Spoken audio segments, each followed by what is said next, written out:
Recording? My name is Nick Sanzone. I'm the Environmental Programs Coordinator for the City of Satellite Beach. And today we're going to talk about composting, something that you can do while you're at home to reuse all your food scraps. So we got some old apples that weren't eaten. I like to take all my compost and I stick it in the freezer. So I get a nice old freezer bag, put all the compost that I'm creating over the week, and I'll just put it inside of a Ziploc bag. Got things like eggshells, really good to compost your eggshells, old banana peels. Let's see what else we got in here. A couple of banana peels, apple cores, old pumpkin seeds. And we're here at the Logos Community Garden in Satellite Beach. And if we look just over to the side over there, go ahead and pan over that way. Those are some of the composters. These are the composters that we're going to give away to residents during one of our workshops. We were going to have a workshop here in Satellite Beach, but unfortunately the workshop didn't take place. We tried to reschedule it to coincide with Earth Day. Hopefully we'll still be having Earth Day on April 25th. That's still pending.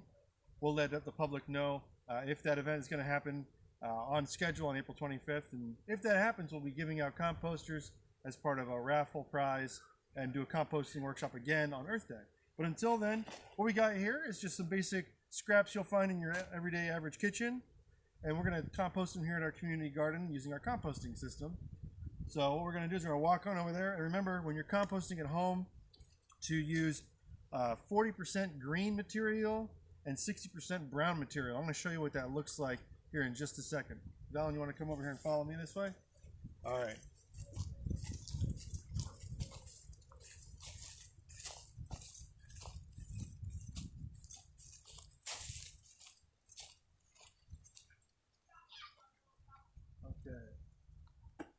So here we go. Here's our community garden compost.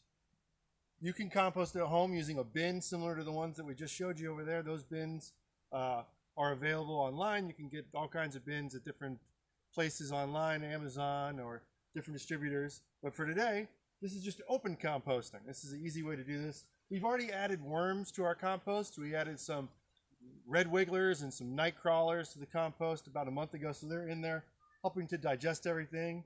Periodically, the compost gets turned both by hand and the compost gets turned by machine. Sometimes when the public works crew is available, they can come by and they can give it a big turn with their big machine.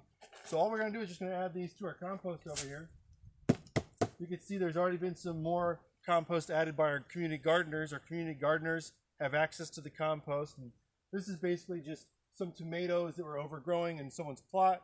They had enough tomatoes, they didn't need any more. No weeds in the compost. We don't want any weeds to grow in our compost. We want to try to basically just keep it to scrap. Scrap and some coffee grounds and eggshells, banana peels and things like that are okay for your compost at home. The most important thing is that you turn your compost and you water your compost. We want to keep it, like I said, to 40% greens and 6% browns. So we just threw in some greens. Here's some more greens. And I'm going to grab some browns from right over here. This is some hay that we got. Hay was donated to us actually from our fire department after one of their events. They had leftover hay. You just want to add in 60% to your compost so you have plenty of organic matter that's going to be able to break down and turn into compost. Get one of these open.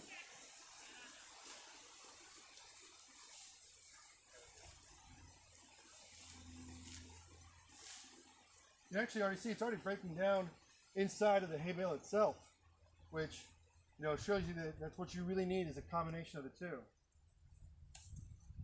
We got strings in these. There we go. We throw our hay in there, get a nice mix of hay. And then we got to turn it to keep our shovel handy. Make sure that you turn it periodically, at least every 2 to 3 days, depending on the size of your compost. You can let it sit for a week or so if it's in one of those bins. But turning it every now and then is really important. And you can see if we open it up, we got some real nice looking dirt down here that we've been creating over the last year as part of the community garden. So you can take a good look. This is all created right here in Satellite Beach as part of our community garden program. We started with a little bit of sand. We wanted to give it a little base layer, so we got some sand from the area that was being used in the project.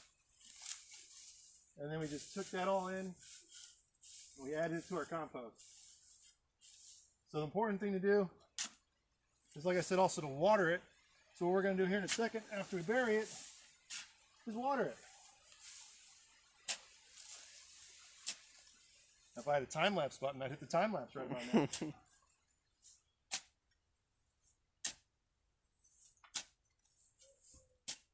So usually what I'll do when I'm turning it is I'll turn one section and I'll create like an area in the middle and I'll turn it into there. Kind of like folding a piece of dough if you've ever worked with dough. Just on a big scale.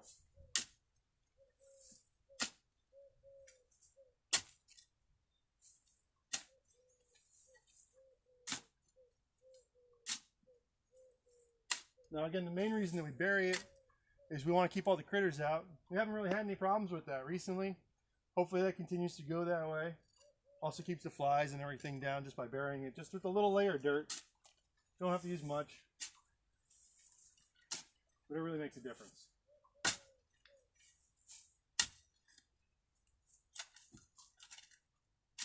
All right, we got it mostly buried for right now. We'll get the water. We'll be right back. Go ahead and show them the rest of the community garden while I get the water.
So that's it. We got about 20 beds in our community garden.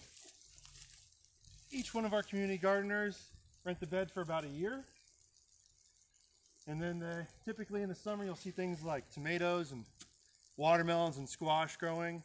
We'll do another video where we could show you how to do some of this really easy planting. And we could do another video on the irrigation system that we have, which is the 660-gallon rain barrel system that comes right off the roof of the racquetball court.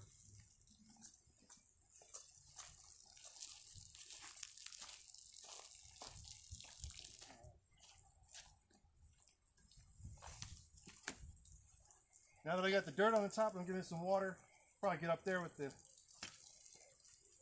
big pitchfork here and just kind of turn it a little bit more.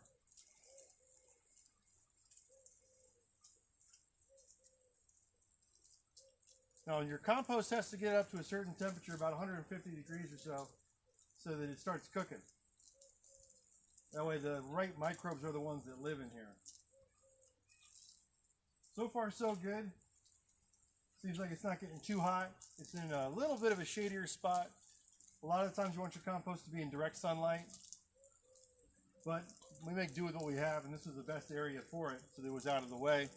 We're still able to use our community garden and get all of our trucks to come in here.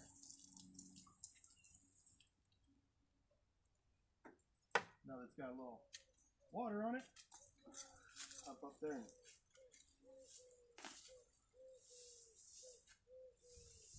separate some of this hay out.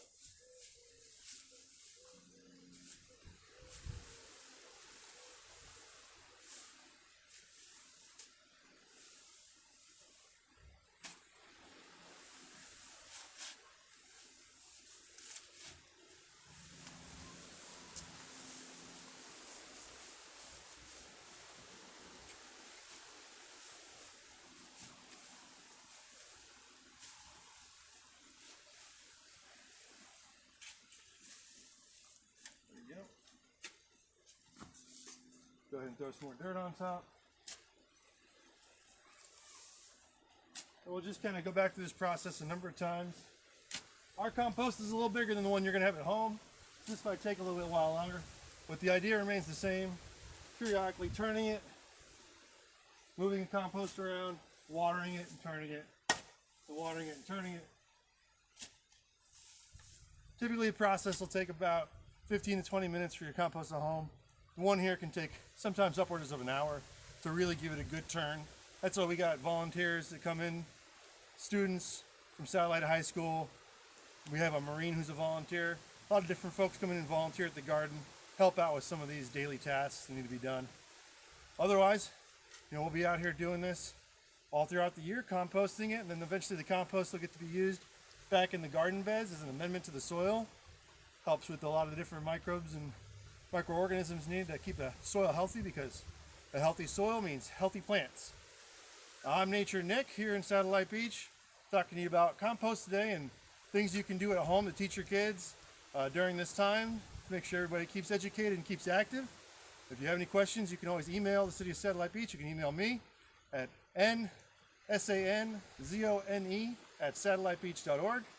Until then, stay sustainable. Thanks.